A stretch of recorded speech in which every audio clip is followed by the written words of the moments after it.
I hereby introduce to you Mr. Michael Veazey. Ladles and jelly spoons, he says, nicking shamelessly from Tim Ferriss. This is Michael Veazey from Amazing FBA. Welcome to the show. Today I have a fantastic guest, Chris Rawlings of Judo Launch, who has all kinds of fantastic stuff to share with us, from the tactical to the biggest of big pictures. So Chris, very warm welcome to the show. Thank you so much for coming on. Thanks, dude. I'm so stoked to be here, especially after our meeting a couple days ago. Like, ever since then, I've been actually really looking forward to this. So yeah, I am stoked. Excellent. In the proper San Francisco style, stoked, not just vaguely interested in the British word. Oh, that'll be quite interesting. So Chris, where are you coming to us from today? Last time I spoke to you, you were somewhere out in darkest China. Where are you today? Are you still in China? Are you in San Francisco? You're a man who moves around the globe. True. Yeah. Right now I'm in Shanghai. I'm in Shanghai. We'll get into this later, but I'm in Shanghai because Judo Launch signed with the richest tech accelerator in Asia, which is SOSB. And their China arm is called China Accelerator. So we're going through their program right now. And that's why I'm here in Shanghai with the team. Wow, amazing. So, yeah. Chris, obviously you've got some amazing stuff going on there. The fact that you're in Shanghai, you're an American. I know you've been in San Francisco and Silicon Valley. You already, that already implies quite a lot. So, first question is really, you've been an Amazon seller yourself. I know, which is one of the things that I always love with our guests when we get on the show, that they've been through the same journey that either the listeners or the readers of the blog are going through or about to embark on. So, tell us a little bit, first of all, about your sort of Amazon journey thus far. How did you start and where have you got to? Yeah, totally, dude. No, I fully agree. When you're talking about this stuff, you want to talk about it with somebody who's done it, not somebody who just teaches it. You know, I come across that a lot in every ecosystem I'm in. So my story is, if I had to put it in just like a couple words, it's like scientist gone businessman.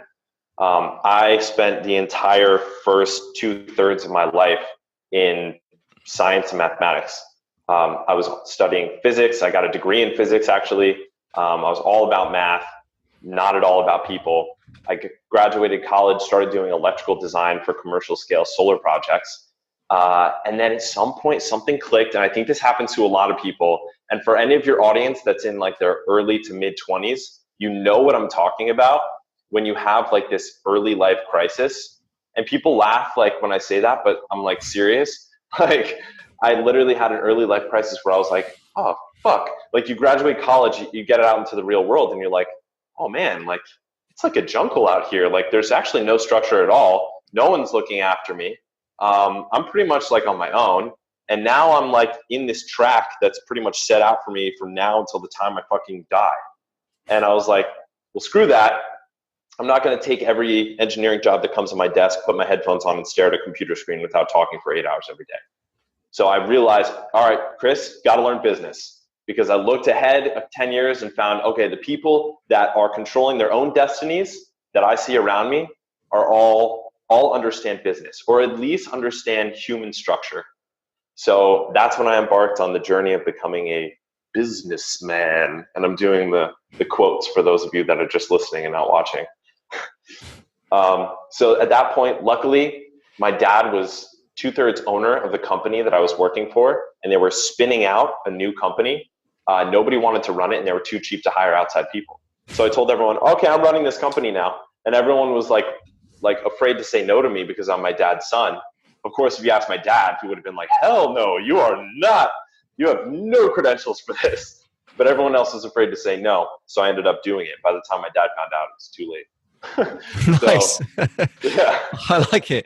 I mean, one thing I want to pick up on that is so interesting. I mean, I was all about, I guess, music more than people, but I mean, both when I was at college. And I have to say that mid-20s crisis, I mean, I'm 44 now, so I'm getting the gray hairs in the midlife crisis, which is kind of what kicked off the Amazon business. But yeah, I think the idea of business as opposed to just the job, I think like you, I looked into the future and I thought, oh my God, I'm going to be doing, the reality is I'm going to be stuck as a cog in a machine I love, which is called an orchestra in those days. But, nevertheless, I'm a cog in a machine. And that's when I started looking into building a business. It's exactly the same time.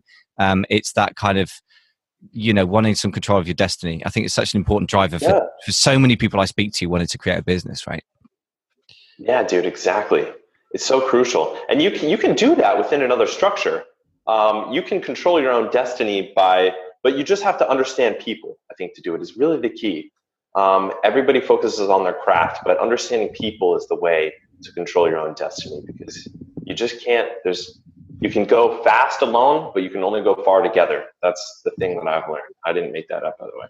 But actually, that's cool to hear about you, dude. I don't think we talked about our music. No, we didn't talk about that. I mean, I know a lot of people, a lot of amateur musicians in Britain, like classical musicians, often the best amateur musicians are physicists, mathematicians, whatever. It's got that analytical and creative kind of combo, more than most arts. I mean, you can get away with bullshitting in certain things. In music, you sit down at the piano and you can't play, it's kind of embarrassingly obvious. Like, I couldn't sit down and bullshit that I can program a website, from scratch, because it just wouldn't happen. You can see it isn't there. Yeah.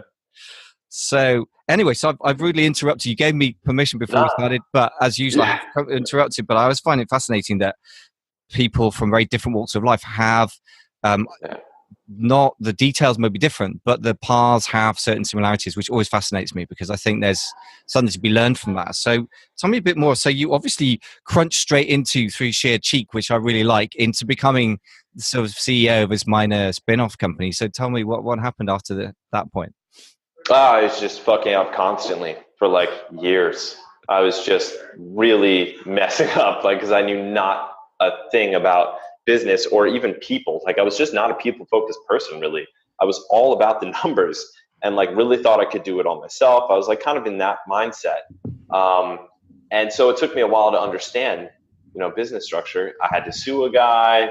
I didn't get paid on some big contracts, but eventually I did grow that company up to just under the 7-figure a year mark. So it was doing the high hundreds of thousands of turnover per year. Could have done much, much more than that, but I decided, because I had no ownership in this company, I was just running it. I decided at a certain point, a couple of years in, that it was time for me to branch off out on my own and start my own business. And that was the Amazon brand, a spinal health brand that I started. Because what I was going to say when you were talking about the music was that I was in a ska band during this time, a touring ska band. And we actually played with the English Beat, which is a band from your neck of the woods. So I was in a touring ska band. I jacked up my back. So I started this spinal health brand online, and Amazon was the major channel for it. We did retail, we did, direct sales, but Amazon was the major channel. And I took this crazy journey, quit my job, left, went to New Zealand, bought a motorcycle, started motorcycling. I sold all my possessions, started just living that digital nomad life, for real.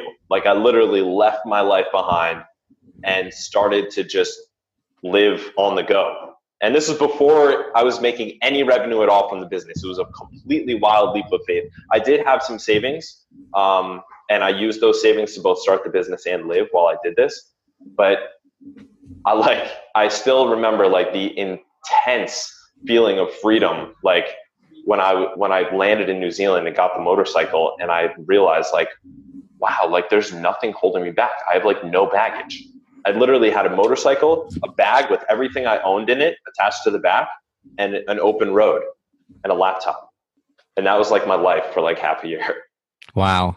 I have to say, in many ways, that's living the dream for a lot of people. I know that we've got some further discussions to come, but just reflecting on a couple of things that resonate with me and may resonate with other people. One is the difference between, first of all, you look at people who control their own destiny or appear to, and sometimes you think, it's the guy in charge, it's the boss. And when you're at school or at university, or your school, as you would call it, I guess that the teacher's in charge, so they seem like the guy, And when I was in orchestras as a horn player, sitting at the back, I'm like, the conductor's in charge. I want to be that guy. And then as soon as you get to that place, you realize the conductor has a board of people that tell him what to do. And, and the union reps that come and see him and say, you can't rehearse beyond 5 o'clock.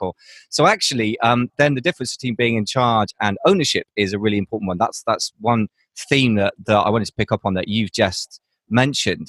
Well, maybe come back on that. And then the other thing is that feeling of when you're abroad of complete, your life could go anywhere. I mean, I've lived in Germany a couple of times for a year each time, in my early 20s, my mid 20s, respectively. And that feeling is kind of intoxicating, but I think there's, Yeah, there's a lot to explore in that. So tell me more about the New Zealand journey.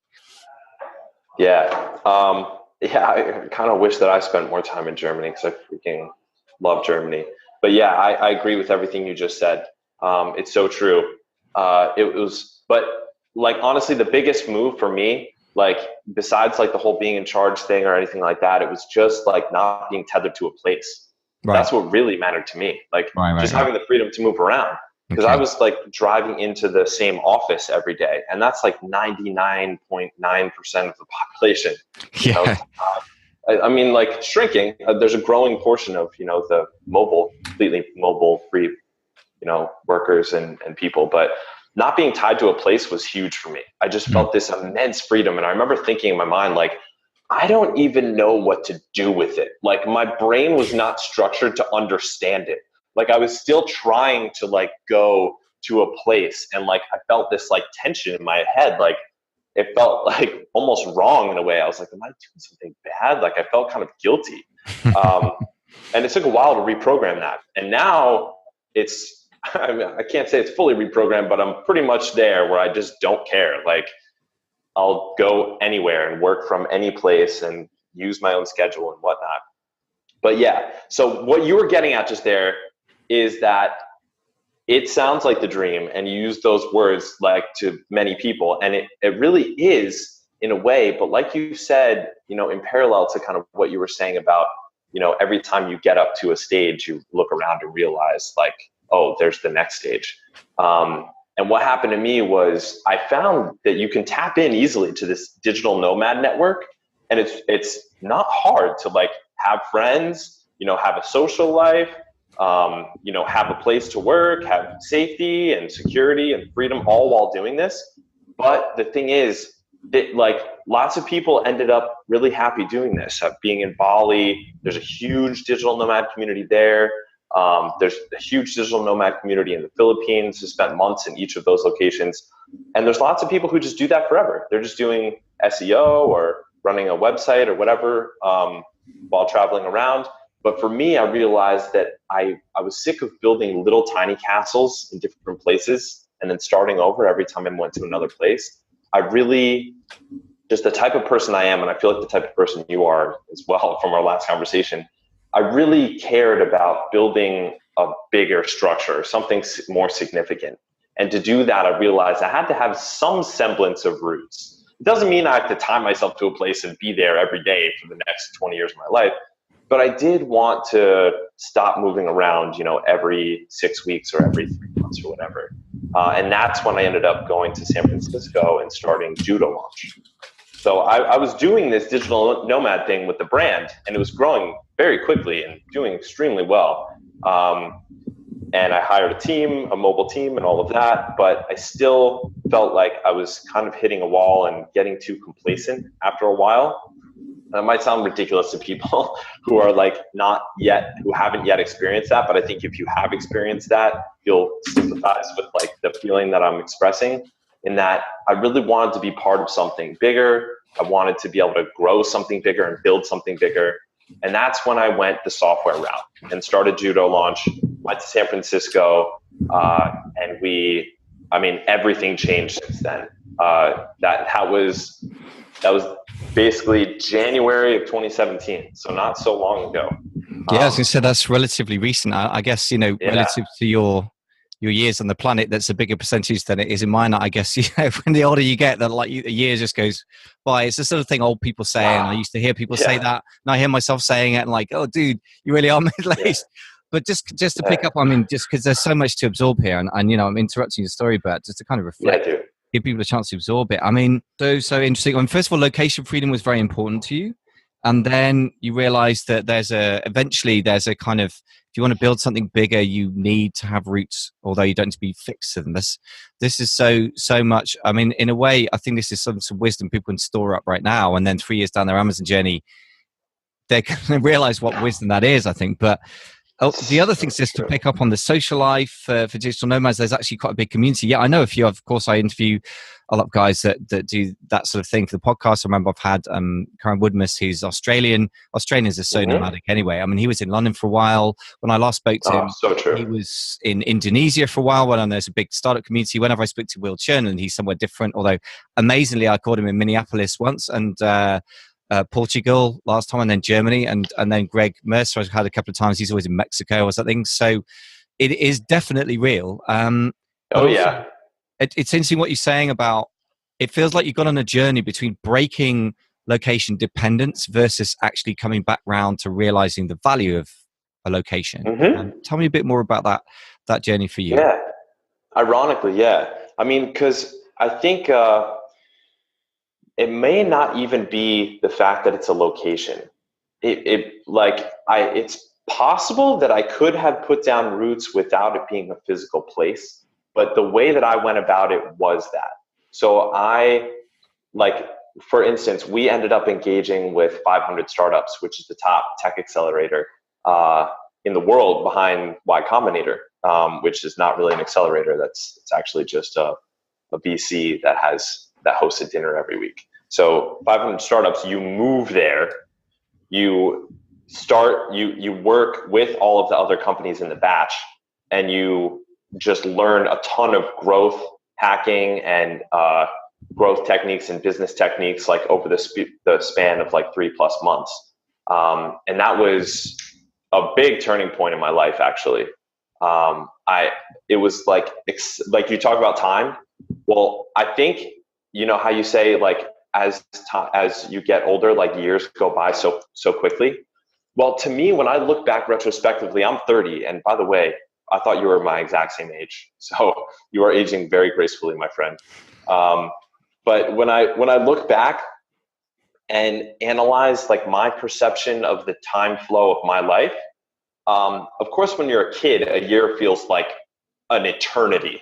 You start school and you're like, oh, summer is lifetimes away. I'll never get there. And now it's that period a year is much quicker, like you said. But I think if you pack experiences in there, it essentially increases the length of your life. Because the way you remember it, if I think back and I try to remember everything that happened to me in the last 8 years, while I was that 4-year period where I had a desk job and I was working in New Jersey, I can tell you a couple key things that happened, a couple stories, nice parties, business, wins or whatnot, but not much.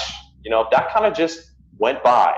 But if I looked at the last 3 years of my life during the journey that I just outlined to you, holy shit, that's like a whole lifetime I feel like I've lived in that period. It's so many memories, so many things happen. So my perception of the length of my life during that period of time is actually much longer. And I actually think you can extend your life effectively by having more unique experiences in your life. That's my theory and my personal experience. So I had to say that when you said that thing about time. That's so interesting. And I think this stuff, I mean, for those of you listening and haven't got started or just getting started and you did the tactical, but how do I make this stuff happen? I know everyone's got a hunger for that. We can get into that. We'll get into that, guys. I'm just promising. But I think this is so important. I want to pick up on this because there's a reason we had Chris talk about the overall picture, because we all have different stories and there's different arcs, as I guess Seth Godin would describe it. And I think it's so important to have a variety of experiences to sort of draw some wisdom from, because I honestly think the mentality stuff, I went into this like you a bit. I maybe a musician thing. I've got to get the business model right. And I went into mentoring people from about 2 years ago. Get the business model right, get the numbers, keep people accountable, and that's it, right? And I've discovered, somewhat to my distress, that the mindset stuff is way more important than I thought it should be or would be. So true. And I kind of wish it weren't, because then I have to start saying stuff that sounds like I've just ripped off a Tony Robbins book. And by the way, I'm a huge admirer of him, but everyone just quotes Tony Robbins. Anyone can quote a self-help book, and put it up on their Facebook feed. And I have no time for that. But the truth is, you can't help this stuff. And one thing I wanted to pick up on this is this, that people often go into setting up a business, and I encounter this all the time, which I really want to pick up on this and get your thoughts on this as well, that because they want to escape the day job. And one of the reasons I think you just picked up on, because it's the same damn thing, it's Groundhog Day. I remember doing I've had one day job in my life for a year and a half, which I hated because it was the same thing every day. It drove me nuts because there was no variety, there was no experiences. I would say one of the motivations people have for starting a business is to escape from the day job, which is fine. And what I would say is, if that stays your motivation, you are absolutely screwed, because you won't have will have the real drive to go towards something bigger. And what I would say is, my experience is that's what I started off doing, was escaping the day job, a mixture of work. But what I've discovered is exact thing you've said. I've gone through so many highs and lows, losing this money, getting my inventory stocked in customs, making, thousands in a day. All those highs and lows, as you said, and I've never heard anyone express it so well, that kind of, you pack more life into a year. And I think for me, that's a stronger motivation. What are your thoughts on that with people just starting out specifically in this journey? I so agree, dude. I think there really are two different types of people. And I think anybody can really be either, because it really is a choice. But you can either really value security, or you can value experience and adventure and newness and novelty. And it's just a choice. Like you said, you have some really bad experiences too. And that's the risk, and that's what keeps people from doing it. They're like, oh God, yeah, I don't want to do that. Oh, shit, that's a big risk. But the thing is, that's, with greater risk comes greater reward. And to me, it's just a more interesting journey. If I was like an alien looking at my whole life from birth to death and all of the events that happened as one structure that was just timeless, like birth to death, this is Chris's life. He was born in 1988. He died in the year 2088. He lived to be 100. And here are the things that happened. I would be so much more interested to study that life and check it out and look at it from different perspectives if he did cool shit and jumped off the cliff and tried new things and said fuck it and went for it, rather than him just being like, oh, yeah, this is a safe path. I know it. I can see far ahead, so I know that this will be good. It will be good, and I know panthers will eat me, so I'll just stay on that path. Fuck that noise. I'm going into the jungle with a machete, chopping up my way through the jungle without knowing where the fuck I'm going, just because it's more fun. This is more interesting. It's funny what you were saying about that, the alien looking down. It's an interesting metaphor that I've never heard, but the classic exercises in this stuff, it is things like, Stephen Covey saying, you're at your funeral, what are people saying about you? I was at a family funeral yesterday, and I played, because I still do the odd, bit of piano playing to keep my hand in for a somebody's memorial service, for somebody who's related to the singer that I was playing for, but I didn't know them. Very interesting, because yesterday was a family friend, family relative, and my wife's grandmother. And, but I get careful what I say, because my wife might listen to this occasionally. But I mean, basically, she sounded like I've never met her, sadly. I mean, she sounded like a wacky person. She was kind, and she was kind of a bit wacky, and she had a funny accent. And those are the things that I remember from what people said about her. So obviously she had some character about her. So nothing else major. No, she was kind. She brought up kids. But the things, they don't remember the fact that she did a lot of housework for them or whatever, or was good at cooking and cleaning or something, which is important, I'm sure, as a day-to-day. Right. But she was fun. She was quirky. And then the other person I heard about was a guy who, started his own motor company, which is huge. And it just secondhand, selling, firsthand, new cars, and built a whopping company for himself. And the reason I heard about him is because he gave several £1 million to the zoo in London. London Zoo's incredibly iconically famous zoo. That hit an issue in the mid-90s. And he went round to see the guy who he'd been repeatedly emailing and said, okay, how much? And the guy said, sorry, expecting, he said, how much do you need? I'll write a check for it right here. And that was another thing that stuck with me, wow. So in a way, it's the stories, isn't it? It's the peak events. It's the different and quirky things. It's the individuality as well that you bring, that, those two very, very different lives. But what struck me about both is, like you said, the exceptional stuff is not, I was a solid office driver for 50 years and then died. Exactly, dude. Fuck that noise. I'd rather, if between the one you just said and I was a driver for 2 years, and then I quit and tried a business and it failed and I went bankrupt and I had to start again. And then, I had to take a loan from my friend, and that got me up, and I got, I started doing crazy, and then I went bankrupt again. And then, the highs and lows, it's just part of the journey, and it's so much less boring. And I think that's one thing that I'd like to say. I know your audience is very varied. You've got people who are listening who haven't started anything, and they would like to. And then you've got people who have just started, and then you've also got listeners who are doing quite well and are growing empires and much further along down the line than either you or myself even. But for the listeners that you have that haven't started yet, I just want to talk to them for like 20 seconds, just to them, and the other people can kind of tune out for the next 20 seconds, because this is really important. And this is what allowed me to make the change, is that no matter who you are, no matter how adventurous you are or unadventurous you are, you're going to have both voices in your head. You're going to have the wolf on one side that's saying, don't lose your job. This is a good job. It's a cushy job. You have a boyfriend and a nice apartment. Like, what are you doing? People would kill for this. Like, be grateful for what you have, blah, blah, blah. And it's going to be really convincing. And then on the other shoulder, you have the opposite wolf, the white wolf or whatever, who's saying, go for it. You only live once. Come on. This is your chance. Like, you're listening to this podcast right now and you're getting inspired. Make an action, do something.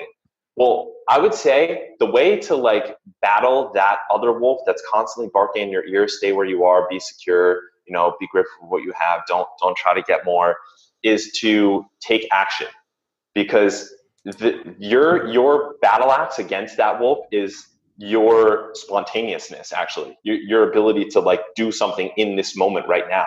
And what my thing was I just booked a ticket. I booked a one-way ticket to New Zealand. And this is before I had told my company that I was leaving. This was before I had sold any of my stuff or dealt with my apartment or told, my friends or my girlfriend or my family or anything. I just booked that ticket and strapped myself in there. And as soon as I did it, I was like, oh, fuck, what did I just do? But that some people call that solar flaring. It's like the first step, and you take that step and it kind of like rolls on itself. So after that, I was like, oh, well, I got this ticket. So shit, better have this conversation with my dad. And then I talked to my dad, and then that wasn't that bad. He was actually kind of stoked, sad, but stoked. And I was like, oh, this actually isn't too bad. And then, step by step, I was able to do it. But yeah, for that part of your listener base, I would say that's your weapon is action.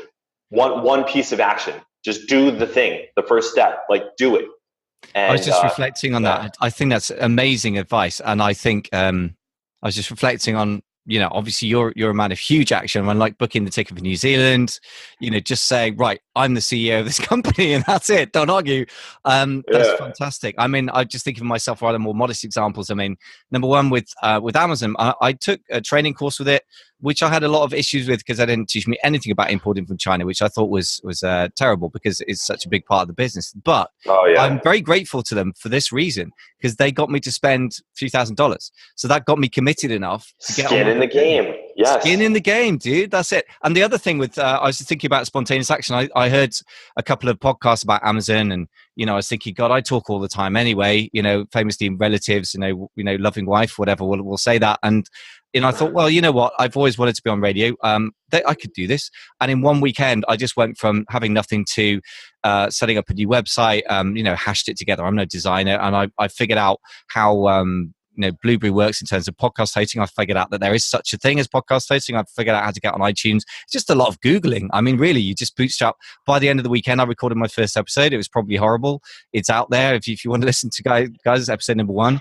And then I kind of started properly, and that was in August, and then I started properly in September. And the point is sometimes, just doing stuff and then scrambling to keep up. I mean, it's actually the entrepreneur way, right? Throw yourself out of the aircraft and then you go, right, now I'm really highly motivated to build a I really honestly, this is not some theory. I'm really so glad you brought that up, because I think it's honestly such an important thing, and it is a mental shift. It's mental by action. It's like the relationship between mentality and action is like you said, action first, mentality changes because it has to after. I think that's pretty much my experience, actually.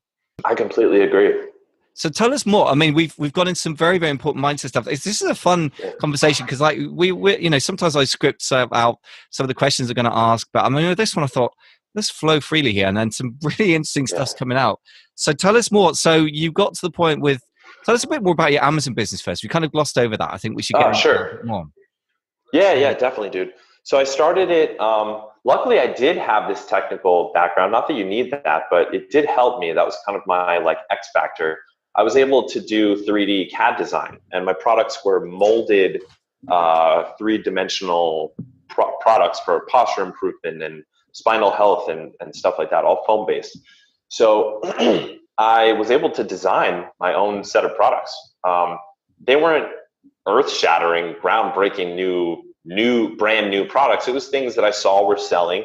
I would design a better version of it, based on either my own feedback as a user or by going through all the negative reviews. And then I would, hijack the engineering department of my supplier in China, who I linked up with through Alibaba.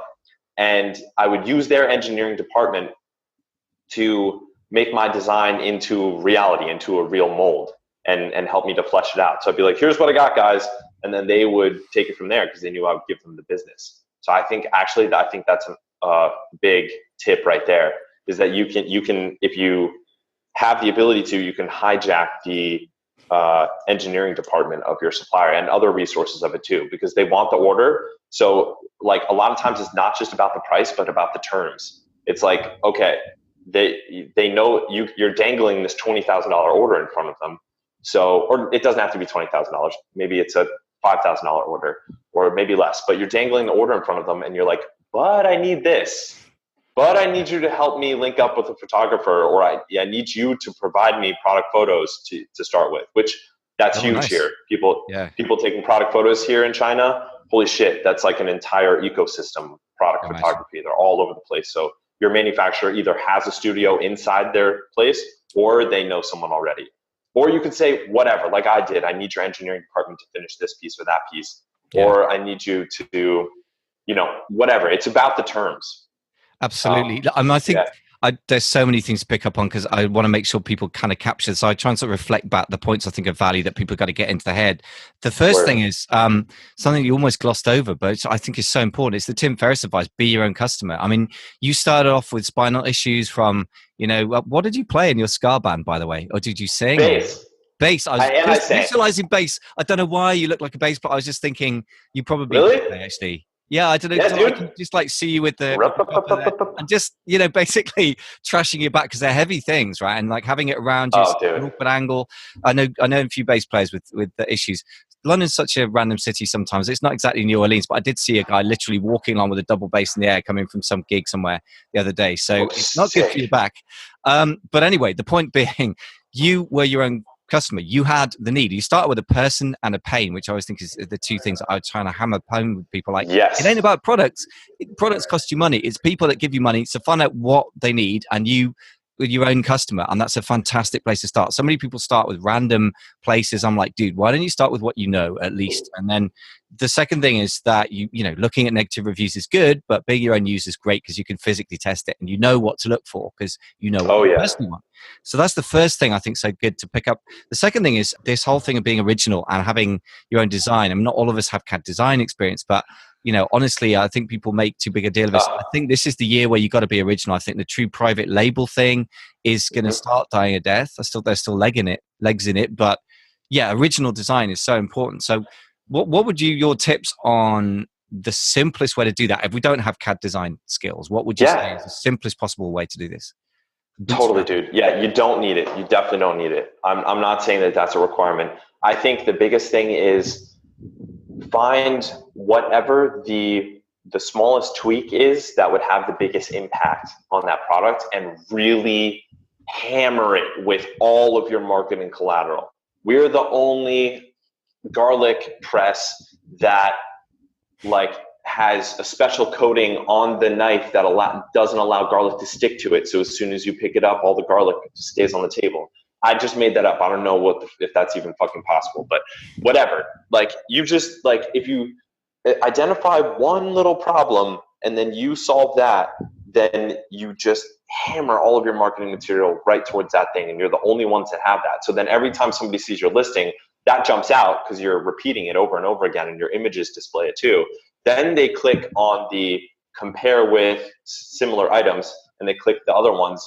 They realize, oh yeah, these ones don't have the non-stick blade that allows me to get all of the garlic without sticking my finger in there. So I'm going to go back to that other one and buy it. So it's just finding whatever that small tweak is by using it yourself or by looking at all the negative reviews. And also, big tip, since we're getting tactical here, is just order the whole front page, or at least like the top like 4 or 5, and get them in your house and use them. And then I know Will, you mentioned Will Sherlin. So we've spoke at some conferences together in Germany and in Shenzhen here in China. And I've heard him speak about this. He and his brother would just get things in their home, and like they would actually like build, like prototype new stuff with just things they had around, and like test it out and see if it was better. But it could be the littlest tweak. Like for our product, sometimes it really was like the smallest tweak, a different type of fabric as a cover, a different density of foam or a different type of foam, or, because we're foam-based molded products, but it could be small. Yeah, excellent. That's brilliant advice. I like that. Just really succinct. The smallest tweak with the biggest impact. I mean, that sounds like the best advice for just life anyway. I mean, that sounds like a whole life hacking kind of statement. Yeah, it's smallest tweet, the biggest impact. That's a tweetable. Not that I tend to do tweetables. I probably should. But it definitely is. So the other question around that is simply, if you're not a CAD designer, having identified what it is you should be doing, you get a bunch of products in your house, you try them out, you break them, you say this is bad, whatever. What's the simple kind of guerrilla way to go from that insight, like this widget needs to be this much denser and it needs to have a thing on it or whatever it is, the garlic press that doesn't have garlic stick to it. And then once you've identified that, how do you get that to go from an idea in your mind to being manufactured in the simplest way if you're not a CAD designer, which obviously is a skill set you have? Yep, exactly. That's when hijacking the supplier's resources comes into play. Okay. You go in there, you dangle the order in front of their face, make yourself sound big and tell them about your sales projections, and you can just make that up, obviously, and then tell them, but we need it made like this.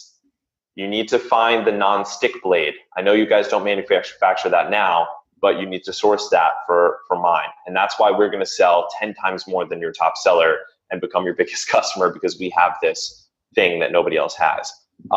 If also, I'm assuming there may be some portion of your listener base that's designing new products too, which in that case, you want to hire some type of prototyping company. There are a ton of prototyping companies out there, but it depends on your vertical. But you can get someone to basically make a prototype any way possible. And then you could take that prototype, if it's a brand new type of thing, and shop it around town using different suppliers that would manufacture similar types of products. And you kind of have to work with them directly to develop it. That's a whole different game. But for the small tweaks, hijack your supplier's resources. That is the number one key in that. Excellent. For that, definitely. That's excellent. Now, one tip I would pass on from a member of the 10K Collective that I run, is a mastermind of some people who are really killing it, actually really quick wins there. Sometimes the guys will go from 0 to 60 in a pretty short time. And one of those guys, Ashley Pierce, with an engineering background. And he said, what I would always look for isn't the type of products that suppliers make necessarily, its production capability. And he said, for example, you've got a thermos flask. It could be made of plastic with, some kind of glass insert. And that's one type of, combining two materials and, some injection molding for the plastic, I guess, as opposed to it's like a double folded bit of copper or something like that, which is a different physical capability. So without getting complicated about it, it doesn't take that much to think that through and just go, well, if these guys make injection molded plastic stuff and my widget's made of injection molded plastic, they should be good with that. Whereas if it's made of, folded metal and they've never made anything that way before, they're not necessarily competent. So just a little bit of a hint there, which I thought makes a lot of sense. And, he knows what he's talking about because he's got that engineering background and he's doing that with his products as well. So we'll have him on the show very soon if you're listening to talk about that. So Ashley, if you're listening, heads up, buddy, you better get prepped for that. So coming back then to, so you obviously came up with an original product based on being, your own target audience, a target customer, and looking at, the bad reviews and looking at the competition and how you can improve on them, textbook stuff. So tell me, what was the next sort of stage with your Amazon brand and business building? Yeah, it wasn't just Amazon. I was exploring all possible channels. Amazon did end up being the biggest for sure, but we were selling direct to supplier to physical, small physical locations, resellers, and we were selling on our own website as well, and a couple other random channels we've tried, eBay, Sears, but those were so small that we ended up shutting them down. But yeah, so did that, and then the biggest channel upgrade that we ended up doing was expanding internationally. So we went from the US to Germany, and it was like, holy shit, like it immediately became a huge portion of our revenue, the Germany portion. And then so then we went to the UK, and then went to France and Italy and Spain and Japan, and it ended up being this international brand. And the experience of expanding it internationally is actually what ended up leading me to start Judo Launch. And Judo Launch, like initially, was only launching brands from the US to Germany. It was like a really small, like niche kind of service. Now it launches companies on 7 different marketplaces, from anywhere to anywhere, and also helps them after the launch. So it helps them launch, and then it helps them succeed after the launch. So we've expanded to much more than the original vision. But that was the path for the brand. And yeah, that was basically the whole story, and it's still operating today. And excellent. Yeah. That's excellent story. So, I mean, that brings us neatly to the point where we're going to talk about Judo Launch. So we're going to do that in the next episode. So if you're listening up, folks, and you haven't heard it yet, listen out for the next episode with Chris Rawlings of Judo Launch. And we're going to put a dedicated page, as we do for all our guests, on Amazing FBA, amazingfba.com/Chris R. For Rawlings. So, Chris, thank you very much for sharing your story. Back soon with more about Judo Launch. Heck yeah. Thanks a lot, Mike.